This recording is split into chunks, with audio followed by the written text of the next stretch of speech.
for next year too? Because it seems like you guys are fully assimilated in the global scene now. So, you got PMWC, you got PMGC, PMGO next year is my hope also. Maybe? So that's the thing, right? We don't know about it yet, and maybe even if it happens, I don't know how much we'll be able to talk about it, because we'll get a roadmap on 2nd November, the BGMI roadmap of next year. So then maybe we'll be able to get the clarity. Before that, nothing, and before that, the only thing that we can talk about is we'll focus on BGMI for now. Thank you. So by the way, yeah, so I'll just tell you one thing. We have this one speculation that's going on. We might just get 6+ officials next year, official tournaments for India. Okay, 6 officials. Some are saying 8, some are saying 6+. So I don't know. I'm just saying it's 6+. So in India, right now, what we what used to be is BGIS, BMPS, and that used to be our official roadmap. Then we used to have third-party tournaments like BGMS, the one that I told you about, the television tournament. But next year, if we talk about it, BGIS, BMPS, yes, they are there. I'm thinking maybe another showdown, like the one that happened right now, BMSG, and then maybe another IC, maybe. So IC is what? Sorry, what's that? International Cup, yeah. So we just talked about the last 2 names. So showdown, IC, yeah. Yeah. So in that sense. That's cool, but I saw because Craft in India tried to do a franchise league this year and that fell through. That didn't work out. Yeah, okay. But I'm hoping for the franchise, a good update on franchise for next year. Okay, yeah, because I felt a little bit weird. I wasn't a fan of the initial franchise system because it was only franchise slots, and I feel like you have to have a mix of franchise and qualifiers to create a good ecosystem. So if they do that, hopefully for next year, I think that'd be great. But still having a franchise league is very good for the player base in esports as a whole. So I think that's a big positive for the growth. Actually, I forgot. So tell him Goblin has 700 official finishes, which is highest in BGMI. In BGMI, he has highest finishes now. Yeah, 700. Yeah.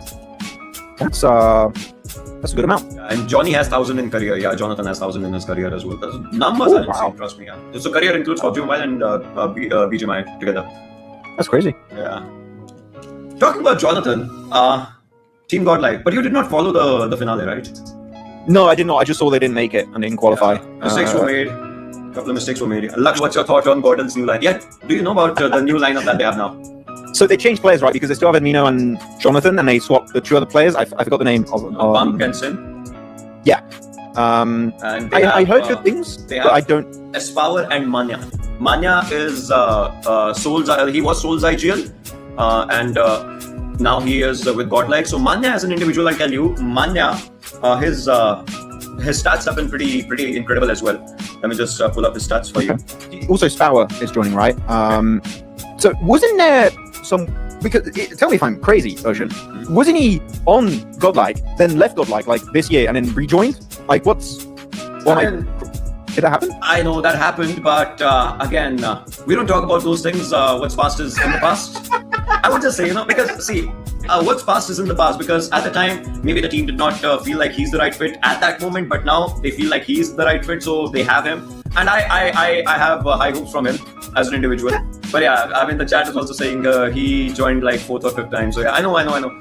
But let's talk about. He's a tsundere, but like PUBG Mobile edition. He's like, no, I don't love him. I love. Oh, no, I love him so much. Yes, God, like again. Okay. One more thing. So previously there was no transfer window, right? So if an individual like Espower, maybe for any other player for that matter, not demeaning Espower, he's a brilliant player, honestly. If they so you didn't have transfer windows this year? You mean you didn't have any this year? Now we have started the transfer window. So now if Espower is with the team, he has to stay with the team for 6 months at least. Okay, so that's similar to PUBG Mobile Esport, but you guys have possibly 6 to 8 events, right? As you said, so it's quite limiting. I wish they would make it like 3 or 4 like quarters, but every 6 months when you have that many events, that is quite. Like, if you have a team that just doesn't work, you're stuck with that team for half the year. That's quite punishing. I think that's too big of a season. So talking about Manya's stats, right? He has 1 official LAN trophy, 7 official qualifications, 4 major LAN trophies, 7 LAN podiums, 2 LAN trophies of that TV tournament that I told you about, 1 official LAN top 5 MVP, and he has 3 LAN trophies for different organizations. So I mean, he has done pretty good, and then somehow a phase just came into him, and now he's back with GodL, and it looks like he's more focused than ever. So I have a question about that, because you're talking about you're still on the GodL new roster topic, right? So I've seen this issue a lot in global, Okay. And this is a question I'm going to bring up to you. Do Yeah. any of these players strike you as like very ego-driven to you? So eager in what sense? Eager. Not ego, sorry, ego. Ego, like, oh, I'm the best. Like, what I do is the right way forward for the team. Like, I'm the best on the squad. Like, we do have some players like that in global. With this lineup, no, I don't think so. Okay, that's good news then, because I was going to say, it seems like such a heavy hitter team from what you're telling me. It is. I'd be scared, like, oh, everyone's such a big name. There's like, no, their way, their decision, their thought process is the right decision, and what you think is wrong. And I've seen that tear teams apart very quickly in global for like since 2019, pretty much when I started. It's been an issue. So if there's not going to be an ego issue, that is great news. But of course, they're all big names. Like, everyone knows Spower, everyone knows Admino, everyone knows Jonathan, right? So what I do see where, like, in theory, that could be a little bit. Yeah. So of an issue, but explain to me. So, like you said, in the global stage. So, explain to me what happens when there's an ego clash. Like, how do the things? You must have some international examples. So, international example, what could be one I could use? I'm sure you're very familiar with our best friend Doc, Mr. Doc, right? Everyone knows Doc, and the dockening is also an international issue with this man. So Doc is an amazingly good fragger, and the issue with Doc is I think he knows it. I think he knows that he's such a good fragger that he can get away with a lot of, excuse my English, bullshit in these matches, and actually got PMGO MVP, he got PMWC MVP, and his team wasn't even close to winning technically some of those tournaments, especially PMGO where they were ranked very, very low. And he has such a big ego that he kind of does whatever the hell he wants, whatever he thinks is right. He goes 500 meters away from his teammate, he's like, I can coach this up. Doesn't yet. The dockening is a real issue. You can bring it up on the broadcast if you want. When you see Doc play, he just goes away from his team, no backup, and then when he gets knocked, because of course when you're that far away from a team, you're gonna get knocked. And he instantly, as the IGL, calls his teammates to go res him, and then he gets his teammate in danger, and they lose 2 players for the price of 1. That is, for example, an issue of like ego that can cause a bit of issue. Of course, I never talked to Doc because I don't think he speaks English. I never saw him speak actually. But that is one example of it. Then when you have a bit of an ego clash, because I think that's what you from our region, there's no one individual who goes just 500 meters away or like something like that. No. I can assure you. No. Okay, that's good news. At least you won't have dockening in India. That's all with Maxman views on shot. Yeah. When is shotgun meta going, man? What do you mean shotgun meta? What do you mean? My little DDS? What? This is cardboard. I made it for a skit once. Bro, I mean, the shotgun got nerfed a little bit, but it's still the shotgun is. Yeah, I don't like the shotgun meta. Like everyone, I think if anyone likes the shotgun meta in chat, no one likes it, man. No one likes it. Everyone. Yeah. See, even the players, I'll tell you, the players don't like it, but they know they have to use it because there's no other choice. But no one likes it. Yeah, like you have some players playing DMR. For example, Top is a perfect example. He's playing with the DMR. He's playing Top Mini 14, 8x scope usually, which is great. Sook playing with the explosive bow, which is super fun to watch. And actually more people are starting to play with the explosive bow. Like it's definitely found a little bit more of a dominant spot in this meta. In 4.1 update, next meta, they are nerfing literally every single AR by I think 2 to 3 damage, which is pretty significant for an AR. Maybe that would allow more ARs to see the light of day, like an AKM. No, they're nerfing or they're buffing?